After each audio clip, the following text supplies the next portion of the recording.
खबर तफसील से ममलिकती वज़ीर दाखिला अजय मिश्रा टेनी ने न्यूज़ 18 से खुसूसी बातचीत की। टेनी का कहना है कि कश्मीर में मिलिटेंटों का मुकम्मल सफाया किया जा रहा है, जिससे मिलिटेंट बौखलाहट का शिकार हो गए हैं, टारगेट किलिंग कर रहे हैं, लेकिन ऐसी कार्रवाइयां करने वालों को चुन चुन कर मारा जा रहा है।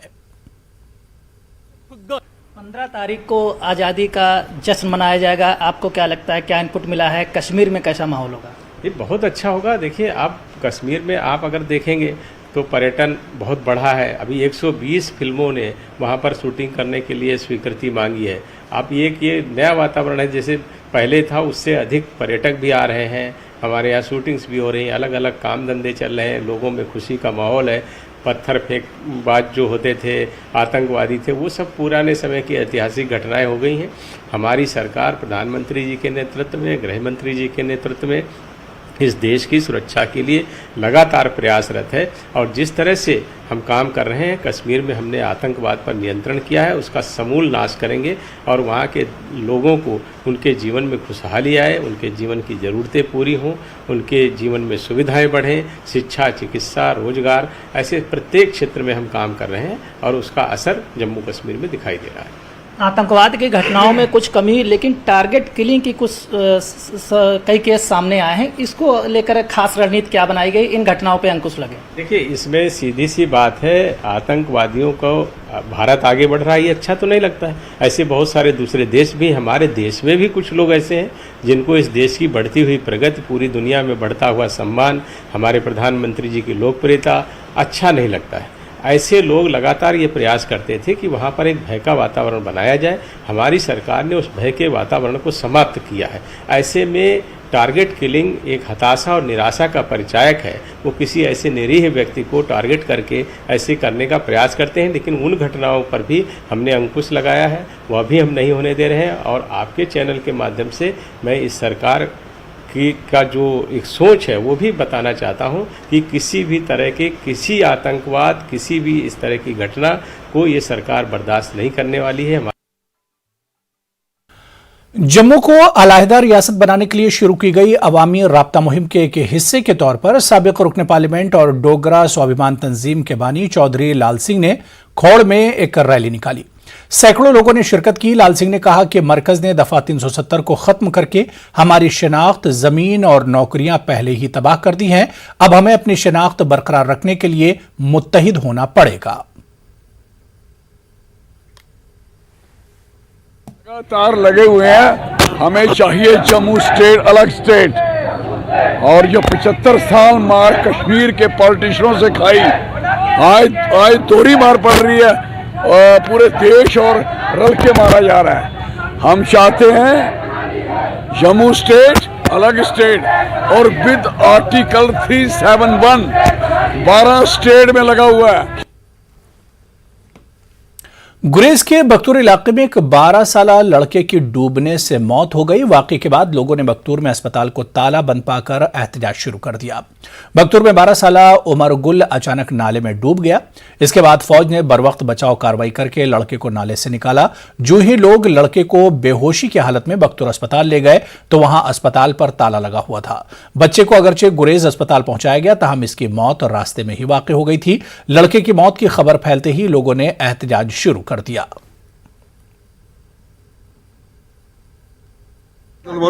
आज यहाँ पर जो ये लड़के का वारदात हुआ, फौज ने बड़ी मुश्किल से निकाला था, बचाने की कोशिश किया था, लेकिन वो गुरेज पहुंचकर यहाँ डॉक्टर नहीं था मौजूद, कोई भी डॉक्टर अस्पताल पे ताला लगा हुआ था, तो उसको गुरेज ले जाने तक वो फौत हो गया।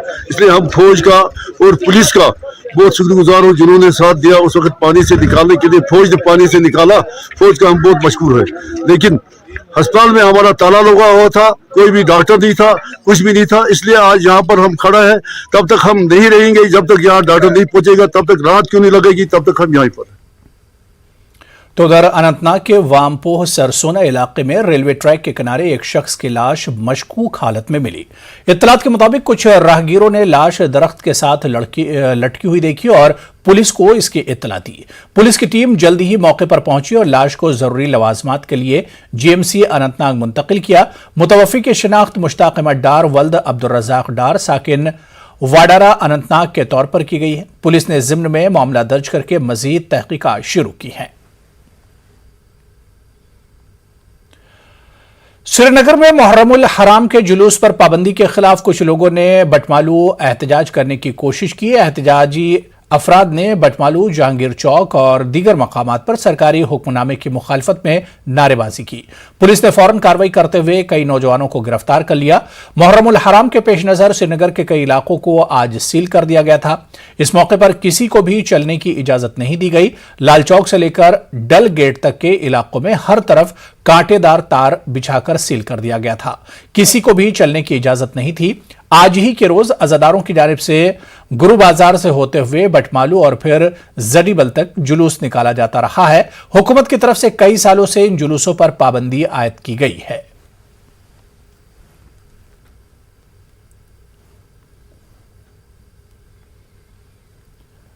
मैदान करबला में अजीम कुर्बानी देने वाले अलमदार हजरत अब्बास रज़ी अल्लाह ताला अन्हु की याद में आज 8 मुहर्रम को अलम सजाया जाता है। ये अब्बासी ही थे जिन्होंने अपनी वफा इस कदर निभाई कि रहती दुनिया तक मिसाल कायम की। आज भी उनकी याद में घरों और अज़ाखानों में अलम को सजाया जाता है। पेश आबिद हुसैन की यह खास रिपोर्ट।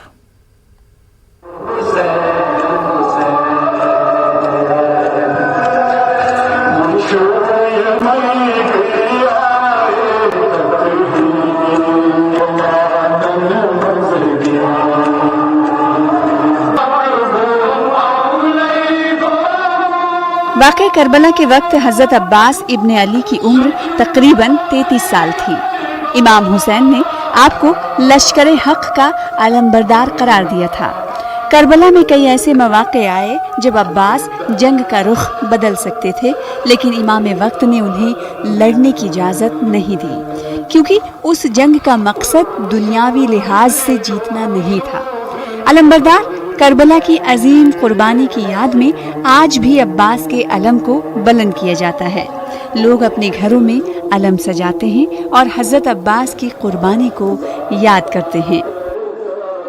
मुझसे किसी ने कहा वफा की मिसाल दो, मैंने कलम उठाया और अब्बास लिख दिया। करबला के मैदान में हजरत अब्बास अलमदार अलैहिस्सलाम परवाना की तरह मौला हुसैन अलैहिस्सलाम के इर्द गिर्द इस कदर चक्कर काट रहे थे कि कहीं से कोई मेरे मौला हुसैन अलैहिस्सलाम को कोई ज़रर ना पहुंचाए, कोई तकलीफ ना पहुंचाए। दुनिया की पूरी तारीख को वर्क छानने के बावजूद भी इस दुनिया में उस वफा जैसी वफा कहीं नहीं मिल सकती जो हज़रत अब्बास अलमदार अलैहिस्सलाम, जिसका मज़ाहिर हज़रत अब्बास अलमदार अलैहिस्सलाम ने करबला के मैदान में की। जब तक हमारी ज़िंदगी है, जब तक ये ज़मीन व आसमान है, तब तक ये अलम बुलंद रहेगा। ये इस्लाम का परचम है जो हज़रत अब्बास अलैहिस्सलाम ने मैदान करबला में शहादत देकर अपनी इस अलम को बुलंद कर दिया। करबला के मैदान में जब अहले बैत के लिए पानी बंद कर दिया गया था, तो ऐसी हालत में हज़रत अब्बास ही थे जो नहर फुरात तक पहुँचे। प्यास की शिद्दत के बावजूद इन्होंने पानी का कतरा भी अपने लबों से नहीं लगाया। मैदान करबला में इमाम हुसैन के खेमों में छोटे छोटे बच्चे थे जो कई रोज़ के प्यासे थे। अब्बास ने खेमों में पानी ले जाना चाहा, लेकिन यजीदी लश्कर ने उन्हें रोक लिया। अब्बास ने अपनी बाजू कट जाने के बावजूद अलम को बुलंद रखा। इमाम हुसैन अलैहिस्सलातु वस्सलाम का इनकलाब अलम हज़रत अब्बास अलैहिस्सलातु वस्सलाम से इस तरह से मुतवस्सिल हो गया कि आज भी जब हज़रत अब्बास अलैहिस्सलाम का अलम लहराया जाता है तो ये अलम इमाम हुसैन अलैहिस्सलातु वस्सलाम की कामयाबी और हुसैन अलैहिस्सलाम के इनकलाब की अजमत को बयान करता है। हज़रत अब्बास हज़रत अली के एक ऐसे बहादुर फर्जंद थे जिनकी तरबियत खुद हज़रत अली ने की थी। आपकी बहादुरी के चर्चे पूरे अरब में थे। करबला के मैदान में हज़रत अब्बास जब भी निकले तो यजीदी लश्कर थर्रा उठता था। आज भी आलम इस्लाम अब्बास की वफादारी और शुजाअत को याद करता है। जंग में जो है अलम इस लश्कर की इस्तिकामत और इसके वजूद का जो है परचम होता था, और ये दिया भी जाता उसको था कि जो बहादुरी में और इस्तिकामत में सबसे नुमायाँ होता था, ताकि ये अलम जो है वो ऊंचा रख सके, ताकि दुश्मन जो ये समझे कि लश्कर जो मेरे साथ है या मेरे अपोजिट है वो अभी हारी नहीं है। इस अलम को मौला हुसैन अलैहिस्सलाम ने अपने भाई जनाब हज़रत अब्बास अलैहिस्सलाम के हाथ में दिया और उसका फिर लक़ब या नाम ही पड़ गया अलमदार करबला। और ये आज के जो अलम हम निकालते हैं या अलम हम उठाते हैं तो ये उसी की निशानी है। हज़रत अब्बास अपनी बहादुरी और शेरदिली की वजह से बहुत मशहूर थे। अपने भाई इमाम हुसैन अलैहिस्सलाम के साथ उनकी वफादारी वाक़े करबला के बाद एक मिसाल बन गई। वो शहंशाह वफा के तौर पर मशहूर हैं। मीर अनीस ने अलमदार करबला हज़रत अब्बास की शुजाअत और बहादुरी का नक्शा कुछ यूं खींचा है।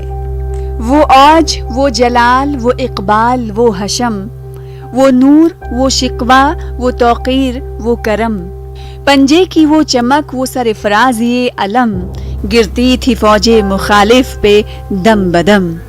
न्यूज़ 18 उर्दू के लिए बडगाम से आबिद हुसैन की रिपोर्ट। चलिए आगे बढ़ेंगे। श्री अमरनाथ यात्रा के चलते छड़ी मुबारक आखिरी दर्शन के लिए मुक़द्दस गुफा की जानिब रवाना हुई। श्रावण पूर्णिमा के मौके पर खुसूसी पूजा के साथ ही इस साल की अमरनाथ यात्रा इख्तिताम पजीर होगी। मटन के सूर्य मंदिर में न सिर्फ कश्मीरी पंडितों बल्कि मकामी मुसलमानों और सिखों ने भी छड़ी मुबारक का वालिहाना इस्तकबाल किया। पेश है न्यूज़ 18 के खुसूसी नुमाइंदे मुदस्सिर कादरी की यह खास रिपोर्ट।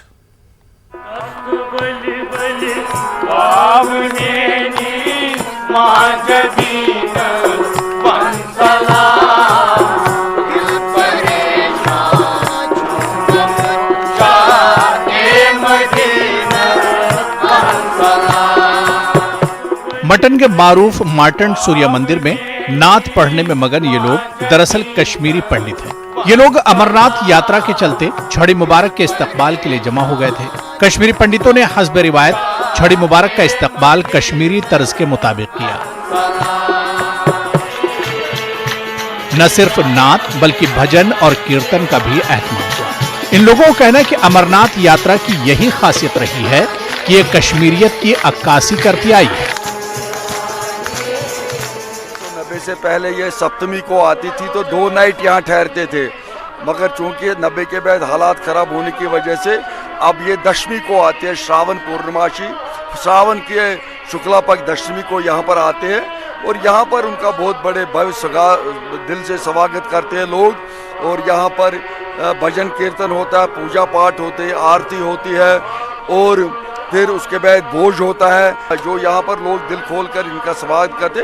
उसमें हर तरह के लोग, हिंदू मुस्लिम सिख इत्तेहाद का भाईचारा में सब हिंदू मुसलमानों का योगदान है। इसमें सब वो हमेशा इंतज़ार में रहते हैं कि ये छड़ी मुबारक कब आएगी और हम दर्शन करेंगे। मैंने यहाँ भजन भी गाए, नाते भी गाए, शब्द कीर्तन भी मैंने गाया। इतने हालातों में भी यहाँ पर कभी भी ऐसा कोई अनटोवर्ड इंसिडेंट नहीं हुआ है।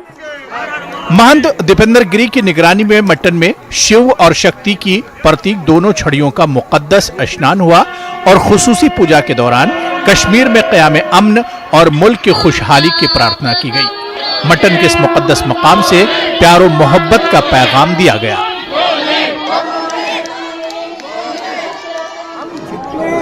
जागरूक अपने अधिकारों के प्रति है, उतना जागरूक हमें अपने कर्तव्यों के प्रति भी होना चाहिए। दूसरी बात जो आज का विचार कहने मेरा वो ये है कि love for all, hatred for none, because if we love each other and there is no other way to establish छड़ी मुबारक के इस्तकबाल के लिए मौजूद कश्मीरी मुसलमानों और सिखों ने ये बात साबित कर दी कि मजहब नहीं सिखाता आपस में बैर रखना।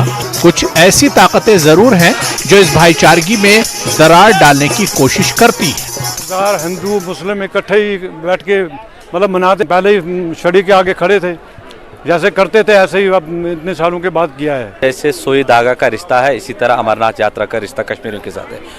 बगैर कश्मीरी यात्रा कभी सफल नहीं हो सकती। हालात कैसे भी थे, परेशानी कैसी भी थी, लेकिन कश्मीरियों ने यात्रियों के लिए जगह जगह लंगर लगाए, इनका वालियाना इस्तकबाल किया। आज हमें ये भी देखने को मिला क्योंकि कश्मीरी लोग जो है बिल्कुल इंतजार में थे कि कब छड़ी मुबारक जो है यहाँ मटन पहुँचेगी।